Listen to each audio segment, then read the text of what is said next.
그래도 희망을 살자. 여러분, 사실요, 희망이라는 것은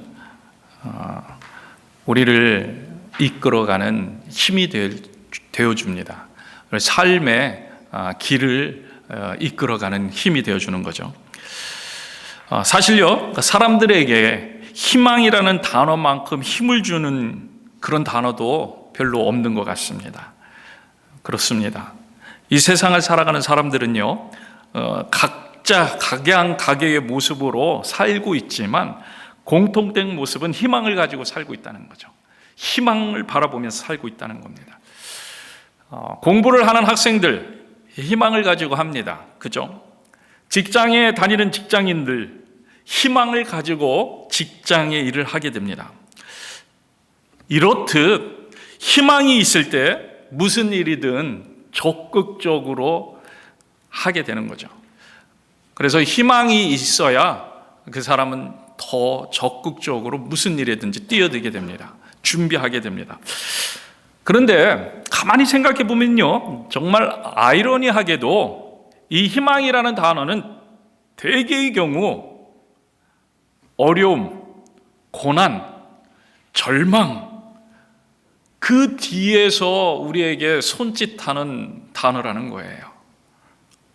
그냥 희망이 아니라 이 소망, 이렇게 생각하게 되는 계기를 보면 항상 뒤에는요, 위기가 있고 문제가 있고 절망이 있고 어려움이 있다는 거예요. 여러분, 공부하는 학생들이 희망을 가졌다는 말은요, 공부하는 게 어렵다는 거예요.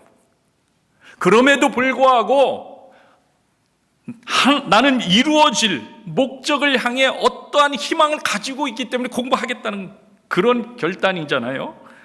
직장인들이 희망을 가지고 있다는 것은 직장생활 힘들다는 겁니다.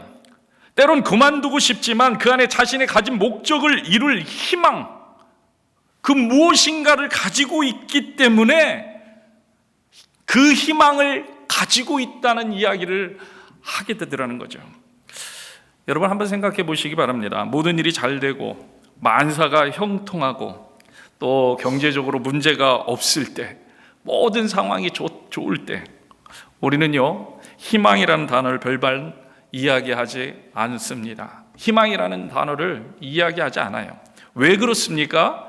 사실은 그런 상황 자체가, 그 만족하는 그 상황 자체가 기쁨이 되기도 하고요, 활력을 주기도 하고요, 그래서 그 자체가 일을 진행해가는 추진력이 되고 있기 때문에 희망이나 소망이라는 이야기를 하지 않을 때가 있다는 거죠. 그 일에 집중하는 거예요. 그 기쁨이 되고 있는 일, 잘 되고 있는 일, 잘 되어 가지고 진행되고 있는 일. 그래서요, 우리가 희망이라고 말할 때, 소망이라는 단어를 말할 때 어떻게 보면요, 상황이 나를 힘들게 할 때, 나를 지치게 할 때, 나를 낙담되게 할 때, 그때 쫙 솟아오르는 것이 희망이라는, 그때 쫙 나타나는 것이 희망이라는 겁니다. 그때 마치 자신을 기억해 달라고 말하는 것처럼 고개를 내밀고 희망은 우리에게 다가오는 거죠. 나를 보고 살아남으라는 겁니다. 나를 보고 견뎌내라는 겁니다. 나를 보고 힘을 내라고 우리를 격려합니다. 여러분, 희망이라는 것은 그런 겁니다. 소망이라는 것은 그런 겁니다. 그래서 우리는요, 희망이 있는 한 그 어떤 어려움이 닥쳐도 견뎌낼 수 있는 거죠. 아무리 상황이 어려워도 희망을 잃지 않으면 살 수 있는 겁니다.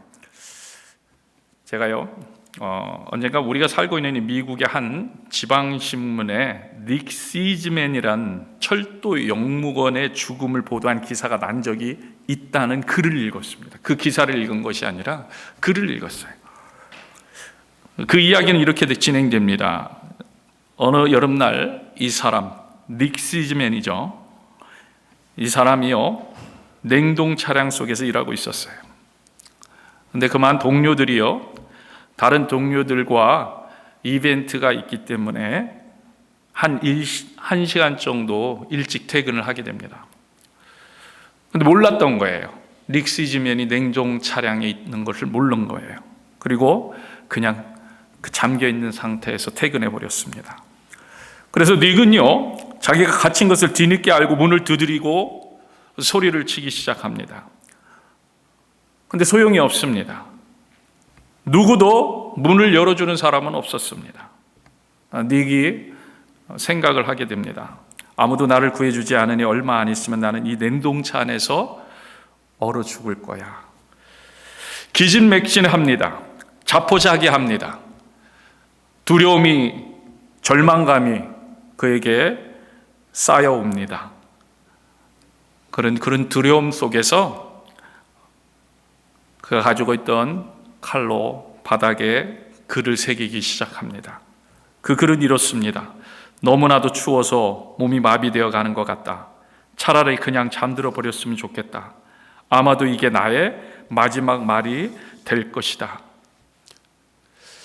다음날 아침에 용무원들이 냉동 차량을 열어보니까 닉이 죽어 있었어요. 그래서 이제 사인을 검사해 봅니다. 아니나 다를까 얼어 죽었습니다. 얼어 죽은 거예요. 그런데 이상한 일이 있었어요. 닉이 냉동차에 작업하던 그날 냉동장치는 작동하지 않고 있었다는 거예요. 냉동장치는 전혀 작동하지 않고 있었다는 거예요. 차 안의 온도계를 살폈습니다. 화씨 55도, 섭씨 12.8도. 물론 좀 쌀쌀한 기분은 들 수 있을 것 같아요. 그러나 얼어 죽을 날씨는 아니었어요. 여러분, 무슨 말입니까? 닉은 추위로 죽은 것이 아닙니다. 공포가 그를 얼어 죽게 만든 거예요. 닉이 왜 얼어 죽었습니까? 결국은요, 희망을 잃어버리니까 죽은 거예요. 소망을 잃어버리니까 죽은 거예요. 죽게 되었구나, 죽게 되었구나, 죽게 되었구나, 얼어 죽게 되었구나, 죽었던 거예요. 여러분, 우리를요, 죽게 하고 또 다른 살 맛이 안 나게 하는 것, 여러분 상황이 아닙니다. 여러분 상황이 아니에요. 사실은 상황 뒤에 있는 희망의 손짓을 보지 못하기 때문이라는 거예요. 그 희망을 캐치하지 못하기 때문입니다. 그 희망을 바라보지 못하기 때문이에요. 특별히 우리 크리스찬들은요, 절대적인 희망을 붙들고 있는 사람들입니다.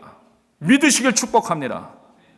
여러분, 우리는 절대적인 소망을 붙들고 있는 사람들이에요. 세상 사람들이 말하는 그런 희망과 소망이 아니라 주권적인 희망, 절대적인 희망, 변함없는 희망, 변함없는 소망. 모든 만물을 주관하시는 하나님께서 우리에게 함께 하시겠다는 그 약속의 말씀을 붙들고 있는 사람들입니다.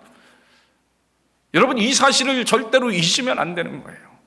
여러분, 잊지 마시길 주의 이름으로 축복합니다. 잊지 마시길 주의 이름으로 축원합니다. 여러분, 우리가 꼭 붙잡아야 됩니다. 여러분 생각해 보세요.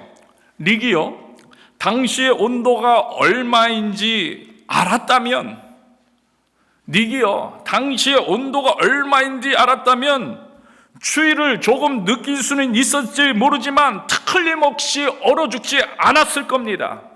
얼어 죽지 않고 조금이 추우니까 그래도 온도가 55도니까 조금 추운 거지, 그러면서 계속 희망을 가지고 견뎌냈을 겁니다. 견뎌냈을 거예요. 여러분, 우리 크리스찬들이 누굽니까? 우리 크리스찬들이 누구니까? 모든 것을 이미 안 사람들이에요. 알고 있는 사람들, 모든 답을 알고 있는 사람들, 알고 있는 사람처럼 소망을 늘 품게 되길 주의 이름으로 축복합니다. 여러분, 우리는 알고 있잖아요. 예수님이 함께 하십니다. 예수님이 함께 하십니다. 우리가 이 세상을 살아갈 때도 마찬가지라는 거예요. 우리 크리스찬들이요, 제대로 하나님에 대해서 알고 있다면, 우리가 당연한 현실 위에 계신 주님을 의지할 수 있다면, 우리는요, 우리에게 닥친 어려움의 모든 상황을 극복할 수 있습니다. 현실이라는 장벽 앞에 스스로 무릎 꿇지 않을 수 있다는 거예요. 상황 앞에 무릎 꿇을 것이 아니라 그 상황 넘어 상황을 다스리는 하나님과 함께 그 상황을, 그렇다고 상황이 없어진다는 것이 아니라 상황을 통과할 수 있게 되는 거예요. 그런데 우리의 문제는요, 상황보다 더 크신 하나님의 일하심과 활동을 보지 않고 믿지 않는다는 거예요. 믿지 않는다는 거예요. 하나님은요, 천지 창조부터 다시 오실 예수님의 재림에 이르기까지 단 한치의 오차도 없이 움직이고 일하시고 함께 하시는 분이세요. 그런 하나님이 이런 어려움을 우리들에게 허락하실 때는요, 때때로 우리에게 닥치는 그런 상황 가운데 있게 하시면요, 때로는 우리를 어려운 가운데서 그것을 헤어나오는 그 과정으로 인도하실 때는요, 가나안 땅에 들어갈 때 이스라엘 백성들이 가나안으로 쉽게 넘어가는 그것을 대신하여 광야의 40년이라는 생활을 하게 하시는 데는요, 그만한 하나님의 계획이 있으시다는 거예요. 하나님의 청사진이 있으시다는 거예요. 하나님이 그냥 생각 없이 계획 없이 허락하는 것이 아니라는 거예요. 그리고 또한 그 어려움이 모든 계획의 그 끝도 아니라는 겁니다. 여러분, 그 뒤에는요, 반드시 다른 계획이 있음을 믿으시길 주님으로 축복합니다. 그 뒤에는 하나님이 안아주심이 있다는 거예요. 하나님의 품이 있다는 거예요. 천국에 놀라운 영원한 삶이 있다는 거예요. 우리는 이런 하나님을 바라보고 의지하고 그 하나님을 소망해야 하는 거예요. 왜 그렇습니까? 결국요, 하나님은 좋으신 하나님이기 때문입니다. 이 사실을 우리는 믿습니다. 하나님은 좋으신 하나님이에요. 하나님은 좋으신 하나님이기 때문에 하나님을 소망하는 자마다, 하나님을 희망하는 자마다 하나님은요, 결국에는 우리에게 좋으신 것을 주십니다. 우리의 기준에 맞지 않더라도 그게 더 좋은 겁니다. 그게 더 좋은 거예요. 데살로니가 전서에 바울이 이런 고백을 합니다. 어떤 고백이냐면요, 1장 3절의 말씀 같이 한번 읽겠습니다. 데살로니가 전서 1장 3절 같이 읽습니다. 너희 믿음의 역사와 사랑의 수고와 우리 주 예수 그리스도에 대한 소망의 인내를 우리 하나님 아버지 앞에서 끊임없이 기억하미니. 지금요, 데살로니가 성도들을 보면서 얘기하는 거예요. 그런데 데살로니가 교회는요, 많은 환란이 있는 교회였어요. 많은 환란이 있는 거예요. 그런데 견뎠다는 거예요. 견디고 있다는 거예요. 모본이 되고 있고 본이 되고 있고 예수님과 바울과 같은 제자들을 잘 따라오고 있는 그런 자들이라는 칭찬을 받는 그런 데살로니가 그런 이야기들을 많이 해주는데, 결국 뭐예요? 잘 견디고 있다. 환란이 엄청나게 많이 있는데 잘 견디고 있다. 여러분, 그 이유가 뭐예요? 이유가 오늘 본문 1장 3절에 보세요. 우리 주 예수 그리스도에 대한 소망을 꼭 붙잡고 있었다는 거예요. 그게 인내로 나타났다는 거예요. 인내로 소망을 붙잡았다는 거예요. 약속의 말씀이 소망이 되어 인내하게 됩니다. 오늘 어떤 상황 가운데서도 예수님의 말씀이 소망이 되고 희망이 될 수 있기를 축복합니다. 그것을 꼭 붙잡아야 돼요. 그래서 결국 데살로니가 전서 1장 6절에 이렇게 표현합니다. 같이 읽겠습니다. 또 너희는 많은 환난 가운데서 성령의 기쁨으로 말씀을 받아 우리와 주를 본받는 자가 되었어요. 아멘. 지금 데살로니가 성도들이요, 성령의 말씀을 받았다는 거예요. 성령의 말씀을. 여러분, 성령의 말씀을 받았는데 그 말씀이 결국 뭐가 돼요? 소망이 되는 거예요. 그 말씀이 희망이 되는 거예요. 그래서 예수님을 본받는 자가 되는 거예요. 예수님을 본받는 자.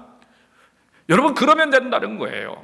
여러분, 그러면 됩니다. 그러면 어떤 상황 가운데서도 희망을 바라볼 수 있어요.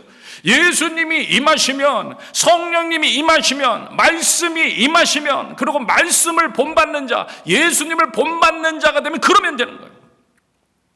그러면 어떻게 역사가 일어납니까? 우리가 지난번에 말씀 보면서 보았지요. 예수님은 이 말씀을 해주셨어요. 요한복음 16장 33절 같이 읽겠습니다. 시작. 이것을 너희에게 이르는 것은 너희로 내 안에서 평안을 누리게 하려 함이라. 세상에서 너희가 환난을 당하나 담대하라. 내가 세상을 이겨노라. 아멘. 이게 역사하는 거죠. 이게 역사. 이게 소망이 되는 거예요. 이게 현실이 되는 겁니다. 이게 오늘 누리라는 거예요. 미래가 아니고 과거도 아니고. 너희가 지금 세상에서 환난을 당하나, 현재잖아요. 당하나 담대하라. 내가 세상을 벌써 이겼노라. 여러분, 이것이 희망이 되실 주임으로 축복합니다. 소망이 되실 주임으로 축복합니다. 지금 데살로니가 교회 성도들은 이 예수님의 말씀 그 자체가 희망이 되고 소망이 되고 있다는 이야기를 지금 바울이 하고 있는 거예요. 그 교회를 향해. 오늘 우리도요, 오늘 사우스베이 선교교회 모든 성도들도요, 이 예수님의 말씀이 바울이 보기에 또 우리 서로 보기에 우리의 신앙의 고백, 우리의 신앙의 모습이 되길 주임으로 축복합니다. 축복합니다. 그때 어떤 어려움도 극복할 수 있으리라 믿습니다. 그때 어떤 시련도 극복할 수 있으리라 믿습니다. 그래서 우리는요, 하나님의 말씀을 늘 붙잡아야 하는 거예요. 하나님의 말씀이 희망입니다. 하나님의 말씀이 소망입니다. 그래서 올해 2025년도 우리 표어가 뭡니까? 오직 예수, 하나님을 알기 위해 전심전력하자. 여러분, 여기에만 신경 쓰세요. 다른 거 바라보지 마세요. 여러분, 여기에만 노력하세요. 여러분, 여기에만 전념하세요.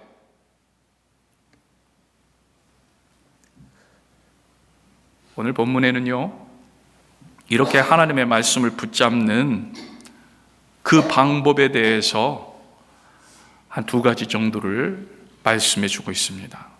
정말 우리가 하나님의 말씀을 붙잡아서 늘 희망과 소망을 가져야 되는데, 그럼 어떻게 붙잡을 것이냐? 어떻게 붙잡을 것이냐? 어떻게? 한번 따라합시다. 새로운 결단. 여러분, 새로운 결단을 날마다 하셔야 됩니다. 새로운 결단을. 새로운 결단은요, 새로운 각오를 이야기합니다. 새로운 각오. 근데 이 새로운 각오는요, 여러분, 새로운 결단을 하라니까 그럼 오늘 결단하겠어, 이게 아니고요, 하나님을 바라보는데 하나님이 나에게 누구인지를 볼 때 결단을 할 수 있는 거예요. 그러니까 새로운 각오를 한다는 것은요, 하나님이 나에게 어떤 하나님인지를 바라본다는 거예요. 여기 오늘 본문에 보면요, 1절 2절에 이런 말씀을 하십니다. 여호와께서 애굽 땅에서 모세와 아론에게 일러 말씀하시되 이 달을 너희에게 달의 시작 곧 해의 첫 달이 되게 하고. 오늘 본문의 시간적 배경이 어떻게 됩니까? 지금 아직 애굽에 있을 때예요. 이스라엘 백성이에요. 아직 애굽에 있을 때. 출애굽 전입니다. 원력으로 따지면 7월 정도 되는 그런 여름이에요. 그런데 하나님은요, 이렇게 명령하고 계세요. 뭐라고 얘기하냐면, 지금 7월이지만 너희 이스라엘은 너희가 애굽을 탈출하는 그날을 1월 1일로 삼으라는 거예요. 각오를 새롭게 하라는데 기억하라는 거예요. 뭘 기억하라는? 탈출하는 그 구원의 하나님, 그것을 기억하기 위해서 날짜도 바꾸라는 거예요. 여러분, 새로운 결단은 하나님을 기억하는 겁니다. 새로운 결단, 아싸, 내가 새롭게 뭘 해야지, 그거는 그냥 세상 사람도 하는 결단이에요. 오늘 성경에서 말하는 새로운 결단은 하나님을 기억하라. 구원의 하나님, 그것도 구원의 하나님을 기억하라. 출애굽 놀라운 구원의 역사를 이루신 하나님, 그 출애굽의 하나님을 기억하라는 거예요. 그래서 하나님께서요, 애굽 생활 속에서 당했던 환난과 고난을 어떻게 이기게 하셨는지를 항상 출애굽의 하나님, 구원의 하나님을 기억하라는 것은, 구원이라는 건 뭐예요? 우리가 구원받았다는 것은 뭔가 구원받아야 될 이유가 있었던 거잖아요. 구원받아야 될 이유를 기억하라는 거예요. 구원받아야 될 상황은 다 내려놓고 까먹고 우린 구원받았네. 뭘 구원받았다는 거예요? 그러니까 기쁨이 없는 거예요. 감사가 없는 거예요. 구원받아야만 하는 그 상황은 다 까먹어버려요. 사실 절망 가운데 있었던 그 절망은 다 까먹고, 하나님 날 구원해 주셨어요. 그런데 절망을 까먹었으니까 그 구원이 아무런 감격이 없는 거예요. 이스라엘 백성이 그랬다는 거예요. 이스라엘 백성이. 오늘 우리가 그렇지 않냐는 거죠. 여러분, 이스라엘 백성들이 애굽에서 종살이야 하면서 당한 고난, 여러분 그게 쉬운 고난이 아니었습니다. 쉽게 생각하지 마시기 바랍니다. 우리는요 간혹 착각합니다. 애굽에서 이스라엘 백성들이 편하게 살고 있었구나 이렇게 생각합니다. 그런데 이런 생각을 하게 된 게 왜 그렇습니까? 왜 이런 생각을 하게 되었습니까? 이스라엘 백성들이요 출애굽하고 나서 걸핏하면 모세와 하나님을 원망하면서 뭐라고 얘기합니까? 차라리 애굽에서 종노릇 할 때가 더 좋았다고 얘기를 하는 거예요. 그러니까 그때는 편안했구나, 그때는 어렵지 않았구나, 광야 생활이 더 어렵구나, 구원의 하나님이 더 어려운 거구나, 이렇게 우리가 착각을 한다는 거예요. 여러분, 그렇지 않았어요. 이스라엘 백성들이 옛날에 어려움은 생각하지 못하고 그냥 현실의 삶 속에서 조금 어려움이 생기니까 이런 말을 하고 있는 거예요. 그러니까 구원의 하나님은 어떤 하나님인지 그 은혜를 잊어버리는 거예요. 잊어버리는 거예요. 여러분, 우리가 그렇잖아요. 과거의 하나님의 은혜를 어떻게 그렇게도 잘 까먹는지, 그리고 지금 잠시 어려움에 직면한 불평과 원망, 우리가 그렇잖아요. 그리고 심지어는요, 제가 깜짝 놀랐습니다. 이런 고백을 하는 분들이 있어요. 예수님 몰랐을 때가 더 편했던 것 같아요. 왜 깜짝 놀랐어요. 진짜 그렇게 얘기하시는 분이 있더라니까. 예수님 몰랐을 때가, 교회 다니다 보니까 처음엔 좋았는데 지내다 보니까 뭐 관계도 어렵고 뭐 저렇게, 참 교회 안 다닐 때가 더 좋았던 거. 이런 사람들이 있어요.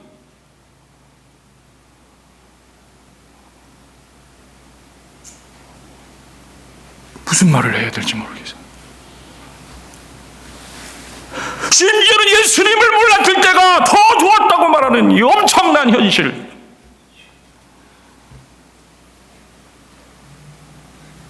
처음에 예수님을 만났던 감격, 첫사랑은 다 까먹고, 예수님 믿으니까 목사님 주일 성수도 어렵고요, 술 담배 마음대로 못해서 어렵고요, 또 이렇게 교회 다닌다고 사람들이 또 얘기하는 것도 좀 어렵고요, 이게 어렵고 저게 어렵고. 여러분 생각해 보세요. 모세가 태어날 때 모세가 어떤 어려움을 겪었습니까? 이스라엘 사람 중에서 산에 아이가 태어나면 산파들을 시켜갖고 다 죽이라고 했어요. 다 죽이라고 했어요. 그게 이스라엘 백성들의 종살이의 모습이에요. 다 죽여야 되는 거예요. 애들이 태어나면. 너무 번성하더라는 거예요. 너무 강력해지는 것 같으니까 바로가 명령했어요. 저 백성들이 산에 애들 태어나면 다 죽이라. 근데 산파들이 못 죽여. 그럼 물에 갖다 던져버려라. 사람 취급을 못 받는 사람들, 아니 동물 취급도 못 받는 거예요. 무거운 노역을 시켰어요. 학대를 했어요. 여러분, 성경은 이렇게 얘기합니다. 출애굽기 1장 14절을 보세요. 같이 읽겠습니다. 시작. 어려운 노동으로 그들의 생활을 괴롭게 하니 곧 흙 이기기와 벽돌 굽기와 농사의 여러 가지 일이라 그 시키는 일 모두 뭐였다고요? 엄하였더라. 사람 대우도 못 받고 이렇게 지낸 거예요. 거기다가요, 아이들이 태어나자마자 죽입니다. 물에 그 핏덩어리들을 던져버리는 거예요. 여러분, 자신의 아들들을 죽이고 물에 던지는 모습을 지켜봐야 하는 거예요. 여러분, 이거 생지옥입니다. 생지옥. 여러분, 이것이 출애굽 전에 이스라엘 백성들이 겪었던 고난이에요. 절대로 이들이 원망할 때 하는 말처럼 그때 그 시절이 좋았다 말할 수 없는 거예요. 하나님께서는요, 지금 이 사실을 기억하라는 거예요. 여러분, 이 사실을 우리가 기억해야 돼요. 우리가 영적으로 공중 권세 잡은 자 사탄의 권세 아래에서 종로로 탈 때, 이때가 우리가 몰라서 그렇지 그건 생지옥인 거예요. 그 생지옥인 거예요. 근데 어떻게 그때가 좋았다는 거예요? 어떻게 그때가 좋았다는 거예요? 여러분, 그 생지옥에서 구원하신 하나님을 기억하라는 거예요. 여러분, 우리를 구원해 주셨다는 거예요. 믿으시길 축복합니다. 너무 감사한 거예요. 우리가 그래서 구원이 기쁘다는 거예요. 그것을 기억하라는 거예요. 하나님은 그것을 기억하라. 그리고는 새로운 결단을 매일매일 드리라는 거예요. 과거의 모습으로 돌아가지 말고 다시 애굽의 종살이를 추억하지 말고 지금 상황이 어떻든지 이미 출애굽한 것을 감사하고 이미 하나님의 자녀된 것을 기억하고 하나님만 의지하기로 결단하라는 거예요. 그 구원의 하나님, 늘 하나님의 말씀, 그 구원의 하나님의 말씀이 희망이 되고 나와 함께하고 계시는 그 하나님이 기쁨이 되고 즐거움이 되고 행복이 되고 소망이 되게 하라. 아멘. 그렇게 하기 위해서요, 날마다 새로운 결단과 각오를 하시는 저와 여러분에게 주님을 축복합니다. 그리고 두 번째는요, 각오를 했으면 각오는 각오로 이렇게 머물러 있으면 안 돼요. 움직이라는 거예요. 움직이라. 우리 생각을 바꾸는 거예요. 그 길을 떠나야 되는 거예요. 이스라엘 민족이요, 이제 곧 출애굽을 해서 길을 떠나야 합니다. 그쵸? 길을 떠나야 돼요. 언제 끝날지 모르는 험난한 길입니다. 언제 끝날 거라는 미리 말씀 안 해주셨어요. 새로운 월, 일을 쓸 만큼 마음의 준비도 했어요. 아예 시간마저도 새롭게 쓰겠다는 그런 각오를 하라는 거예요. 하고 했으면 이제 떠나야 돼요. 구체적인 계획으로 연결돼야 돼요. 지금까지는요, 먹고 남으면 다음날 또 그 다음날 먹으면 되었습니다. 그리고 그렇게 먹는 것이 정상이었습니다. 그러나 지금은 비상시국. 결단했으면요, 결단하고서 떠나는 것은 비상시국이에요. 여러분들, 우리가요, 긴장해야 됩니다. 우리 성도들이 항상 긴장해야 됩니다. 오직 예수 하나님을 알기 위해 전심전력하는 것은 긴장하는 거예요. 그렇게 살려고 날마다 주님 앞에 바로 서려고 애쓰는 거예요. 남은 걸 며칠씩 남겨둘 여유가 없습니다. 다 불태워 없애버려야 합니다. 여러분, 아직도 세상의 세상의 명예, 부귀 쟁여놓고 쌓아놓고 미래를 대비해야지 그럴 여유가 없습니다. 주님 앞에 주님을 의지함으로, 주님만 바라봄으로, 주님을 생각함으로.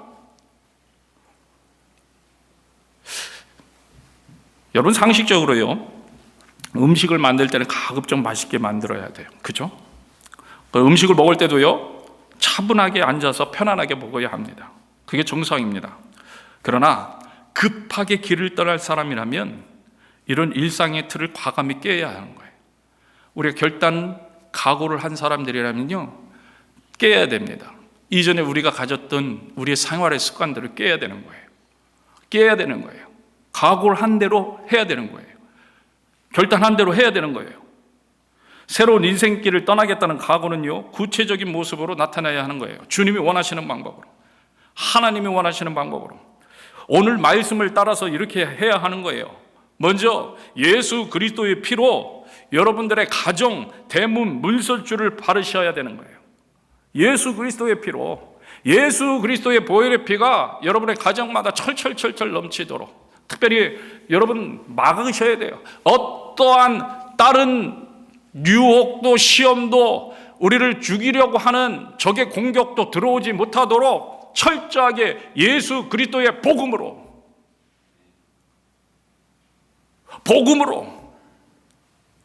여러분의 가정을 넘어서지 못하도록 하시기를 축복합니다. 믿음으로 복음을 단단히 칠해야 돼요. 믿음으로 복음을 단단히 세워야 돼요. 그리고 그 방법은 뭐예요? 바울이 데살로니가 교회에게 편지의 내용을 보면요, 결국 데살로니가 교회가 그 많은 환난 속에서 견딜 수 있었던 것은 하나님의 말씀이라는 거예요. 간절한 기도라는 거예요. 그래서 바울은요, 그 교회를 향해서 주야로 심히 간구한다고 고백하고 있는 거예요. 간구한다고. 여러분, 말씀으로 발라야 되는 거예요. 말씀을 세워야 되는 거예요. 오직 예수, 하나님을 알기 위해 전심전력하는 삶으로 기도해야 된다는 거예요. 주님 앞에 나와 무릎 꿇어야 된다는 거예요. 지금요, 각오를 했어요. 그 희망으로 살아가기를, 어떠한 세상의 유혹과 환난과 근심과 그런 모든 것도 물리칠 수 있는 하나님의 말씀이 희망이 되어야 되는데, 그러려면 말씀이 세워질 수 있도록 늘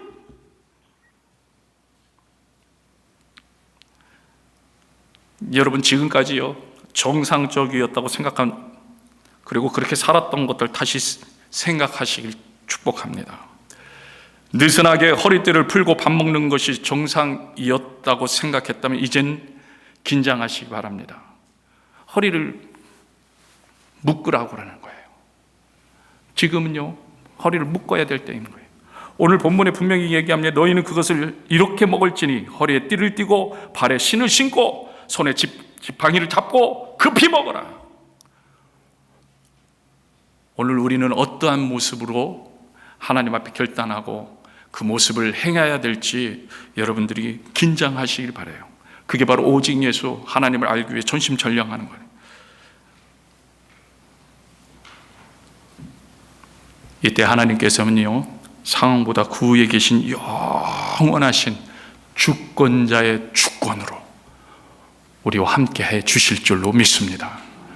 그 하나님을 바라보고 나아가는 저와 여러분들에게 주임으로 축복합니다. 이 시간에 같이 찬양하며 나아갑니다.